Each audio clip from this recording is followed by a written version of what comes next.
The Iron Arnie was released a while back and has never been made available again since its initial debut. So if you missed out, then it seems you were just out of luck. But this November, Wargaming has decided to re-release the Iron Arnie as a black tank with the M47 Black. And it is identical to the Iron Arnie in every way. Therefore, I'll be reviewing my Iron Arnie since it'll be exactly the same as the M47 Black. And we'll start with its 105mm gun, which is one of the only remaining tier 10 medium tanks with a 105 that still deals 390 alpha damage. The other three being the CS63, E50M, and the 121B. All other 105s have been buffed to 420 alpha damage. You'd think this would mean it might have the edge in DPM, but no, not really. When comparing this tank to all the other American tier 10 medium tanks, in which there are 4 others, this actually has the lowest DPM of all of them, and 2 of those other 4 are 440 alpha 120mm too. This tank has 2722 base DPM with its 8.6 second reload time. It's not bad DPM at all in reality, but it is the lowest American medium with the lowest alpha damage on top. When we look at the shells though, it does have one leg up over the other 2 American medium 105s with its standard rounds. It has the same 268 standard penetration as the other 2, but with an AP round instead of APCR, which you would think means slower shell speeds, but actually the shell speeds stay the same too at a great 1478 meters per second, meaning you get the speed of an APCR round with the normalization of an AP round, and with the expert gunner perk on your commander, it doesn't lose as much pen over distance either. I did always wonder though if this was just a UI mistake, but it's been out so long and still hasn't been changed, so I guess it was intentional all this time. As for its premium round, it does get the same 330 heat as the M48 Patton with its 1173 meters per second shell speed. So the same rounds as the M48 Patton, just with AP normalization on the standard, and the old alpha of 390 with less DPM. Sadly, when we look at the gun handling too, it doesn't get any leg ups here comparatively. It gets 1.9 seconds of aim time and 0.36 base accuracy, both of which are worse than the 1.7 seconds and 0.33 accuracy of the M48 and M60. But thankfully, it does get a full 10 degrees of gun depression to utilize on ridgelines and such over the 9 degrees that the other 2 tanks get, and it benefits from that gun depression greatly with its armor. Its upper plate is already a well-angled 101mm with an added 65mm plate on the majority of the upper plate, and when using that gun depression, you don't have to worry about over-peaking that hole really. And the turret is a nice, well-rounded turret of the M46 Patton's upgraded turret with added spaced armor, 65mm on the cheeks and sides, and 330mm on the face.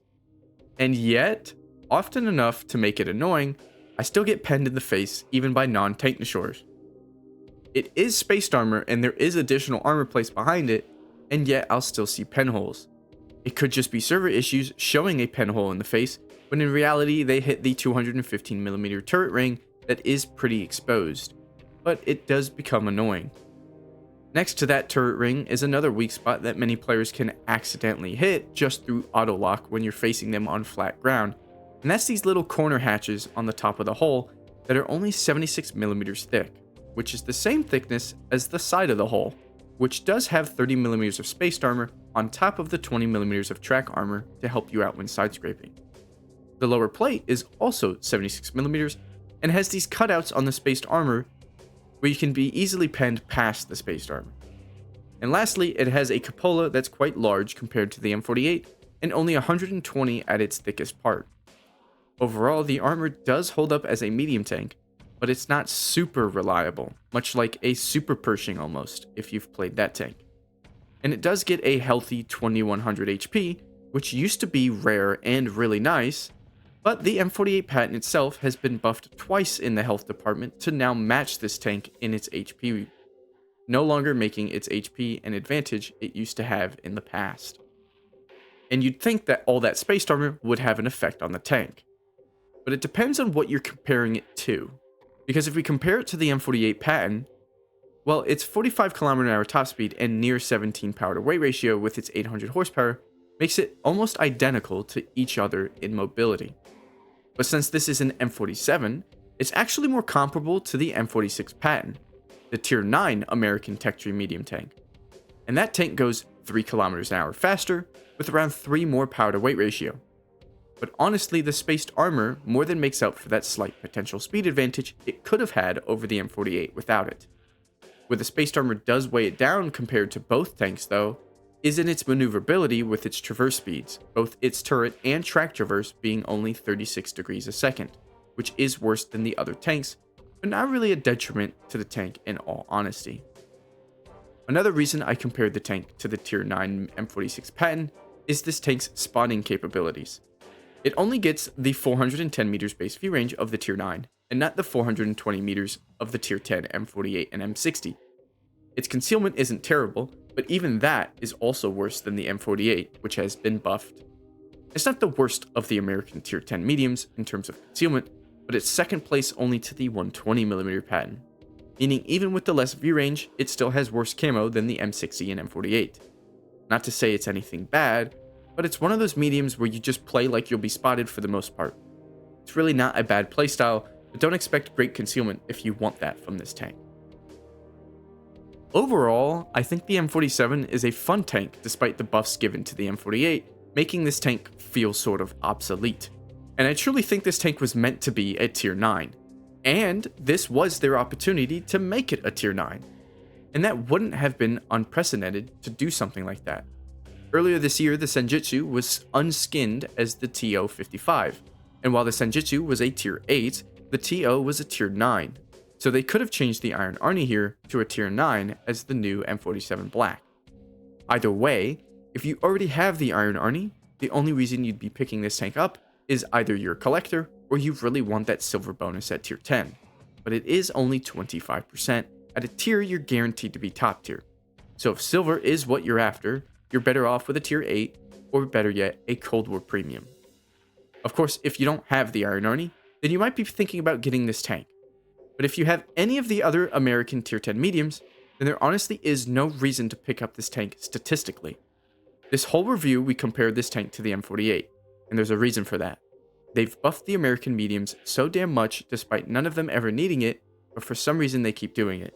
And the M48 Patton is so good now that it really puts this tank to shame. When the Iron Arnie released, it was worth the pickup, as it had better HP, that extra degree of gun depression, and those nice and fast standard AP rounds with spaced heat protection. The less view range and slightly less DPM was worth the trade-offs compared to the M48, but in the current state of the game, they now share the same HP value. The M48 got a camo buff, and more DPM on top of higher alpha damage. Now the trade-offs for the M47 feel kinda mid. It's really worth just grinding out to the M48, or hell, just use the T95E6 if you have that tank already. But if you are willing to spend 12.5k gold on this tank, you're not getting a bad tank. Just a power creep tank that sadly used to be competitively viable with nice trade-offs and reasons to play versus its competition. It wasn't a better choice, but it was a comparable choice. But nowadays, it's the worst choice. But before we get into the games, let's check out my loadout on the tank. Optics, gun rammer, vents, and a turbocharger make up my equipment. Optics for that nice above 400 meters view range, gun rammer to help out with the DPM, vents to min-max my stats, and turbocharger because the 4th equipment slot gave this tank some leeway. It's not worth using any camo equipment on this tank in my opinion. Premium repair kit, food rations, and premium fuel for my consumables. And that's because on my commander we do have pain tolerance, alongside Born Leader, situational awareness, camo expertise, snapshot, running gun, off-road driving, supply conservation, there's the pain tolerance, and expert gunner. This tank's loadout does feel really nice now with the new update, giving it that extra speed capability with the added turbocharger without giving up your competitive equipment anymore. But the M48 Patton can of course do the same thing. But now on to the games. And here we are on Prokhorovka. I did play only 3 games with the tank in order to try and get you guys a game for the review. And it performed pretty well. I do have to say, I think I could have done better in an M48 in all 3 of my games though. But I digress. This review has clearly shown that the M48 patent is the better tank. And that's just sad. Because really, this tank used to be, like I've said, a comparable option.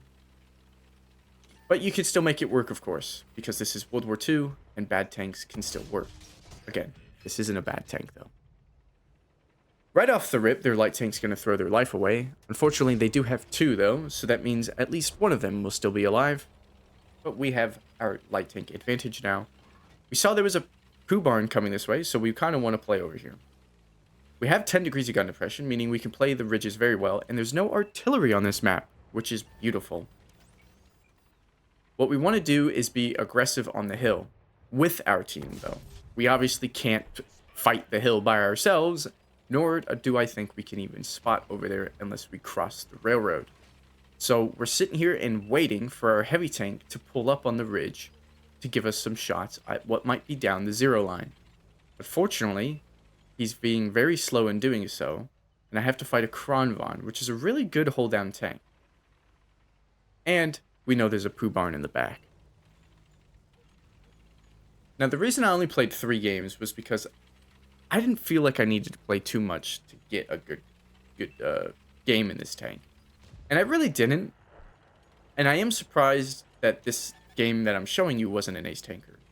I did have a game where I did more damage, but we lost. And it was a really sad game where most of my team just got farmed by a platoon of V5s, and there was nothing I could really do at the end of the game. And that's just another thing about the state of the game is there's so many overbuffed tanks now that tanks like this one that literally have not been touched kind of feel left in the past. It really is funny to me that this tank used to be what I would have previously mentioned a overpowered tank. In pure definition of the term overpowered, you have too much power in some departments that you shouldn't, right?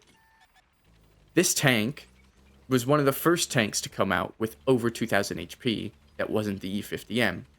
And I don't think we should have ever done that with medium tanks, the T95E6 being another example once it got buffed to get 150 more HP.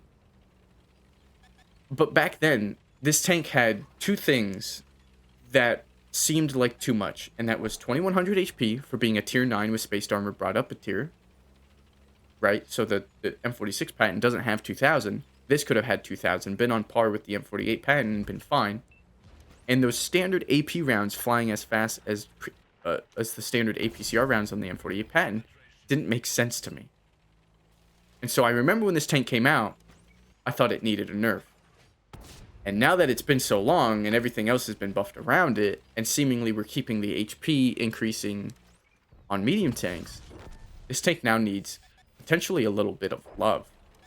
Those AP rounds no longer feel like such an advantage, and the HP obviously isn't there either. And now that I don't even share the same alpha damage with the M48, while having 200 less DPM, and less view range and camo, it really just doesn't make it feel like this tank belongs anymore. I'm surprised that penned, and I think it only did because of those standard AP rounds, where if that was a APCR round, we would have definitely bounced that lower plate. Normalization definitely helped us out there, but now we're slinging heat at the Jaegeru, and we did, during that little rant I just had, we did cross the railroad because we noticed they don't have anything on the hill, they don't have pressure over here, so what we're going to do is now try and use this railroad to our advantage and shoot through the train. Someone did shoot us through the train, meaning we can't play super aggressive on it because people do have good enough accuracy. But now that we've cleared out the Jaegeru and the poo barn from here, I want to start spotting for the team because you can see one of my light tanks is playing on the middle ridge still, but far enough away that I could potentially spot the back line. And my other light tank just now got to the railroad. Unfortunately, this 268 kind of blocks us from going through like we wanted. And this big hole between the train cars here means I didn't really want to poke up just yet. I take the opportunity now that the 268 backed up, knowing he wants to get back up there. I'm going to take that time to just finally move forward since I'm not spotted. And here we are getting some shots. Look at that. Non-6.0 accuracy now. And we still hit that shot. No vert stabs. So, still a good tank on the move. Very good shot on the light tank. We want to get rid of him. Not that we're going to not be spotted once he's gone, but getting rid of him just means our light tanks or our tank destroyers in the back might not get spotted, and they can provide some more firepower.